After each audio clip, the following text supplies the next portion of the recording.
Selamat pagi anak-anak. Selamat berjumpa lagi pada pembelajaran hari Kamis ini. Pada pembelajaran tema 3, subtema 2, pembelajaran yang keempat. Pada hari ini kita akan belajar tentang muatan bahasa Indonesia KD 3.2, yaitu mengidentifikasi kalimat efektif dalam teks eksplanasi.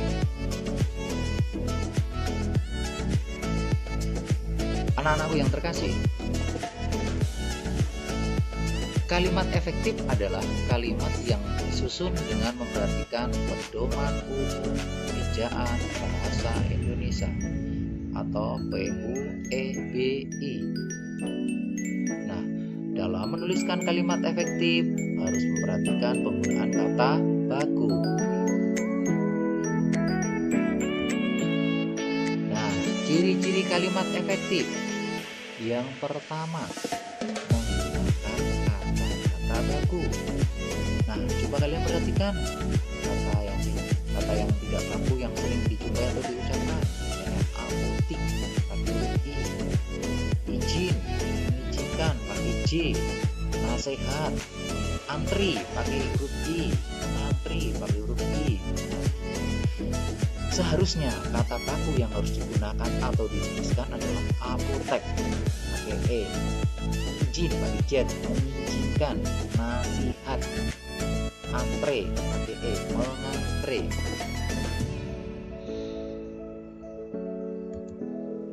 Kemudian ciri yang kedua, terdiri atas struktur kalimat yang berurutan dan bermakna logis.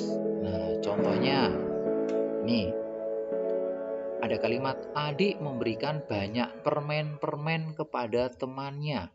Nah, kalimat tersebut tidak efektif karena terdapat kata yang berulang. Mana? Permen, permen. Nah, kata permen seharusnya ditulis satu kali sehingga kalimat menjadi kalimat efektif. Nah, bagaimana yang tepat? Adik memberikan banyak permen kepada temannya. Nah, ciri-ciri kalimat efektif yang ketiga, hemat. Artinya tidak menuliskan kata itu bermakna sama. Contohnya, para tamu-tamu duduk di kursi.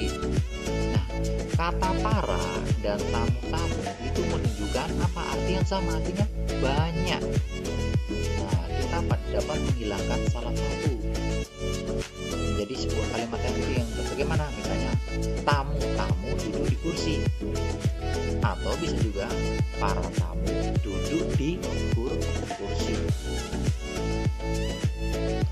Nah, anak-anakku, selanjutnya kita akan bagaimana menyajikan informasi penting teks eksplanasi dalam bentuk diagram itu. Nah, informasi penting dalam teks eksplanasi dapat disajikan dalam bentuk diagram. Nah, informasi yang disajikan dapat diambil dari kalimat utama setiap paragraf. Nah, bagaimana cara menemukan informasi penting dalam teks eksplanasi? Yaitu menggunakan kata tanya. Misalnya apa, di mana, kapan, siapa, mengapa, bagaimana.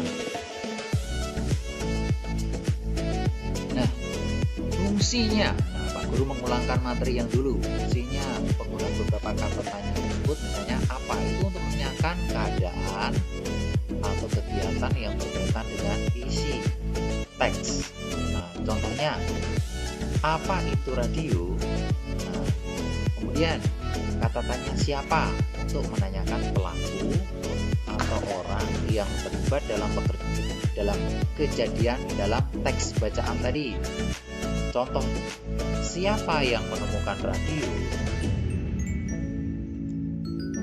Nah, masih dalam fungsi penggunaan beberapa kata tanya. Kapan? Untuk menanyakan waktu atau terjadinya suatu peristiwa dalam teks. Contohnya, kapan radio ditemukan? Nah, anak-anak, materi hari ini selanjutnya adalah tugas untuk kalian, yaitu kalian mengerjakan mencari atau mengubah kalimat tidak efektif yang kalian baca pada teks bacaan berjudul Si Kota Ajaib halaman 61 dan 62. Kalian tuliskan di halaman 94 ya, dalam bentuk tabel. Mana yang kalimat tidak efektif, mana yang kalimat efektif. Nah, anak-anakku, sampai demikian pembelajaran hari ini. Harapan Bapak dan Ibu guru tetap jaga kesehatan. Bila bepergian menggunakan protokol kesehatan. Nah, terima kasih. Tetap semangat.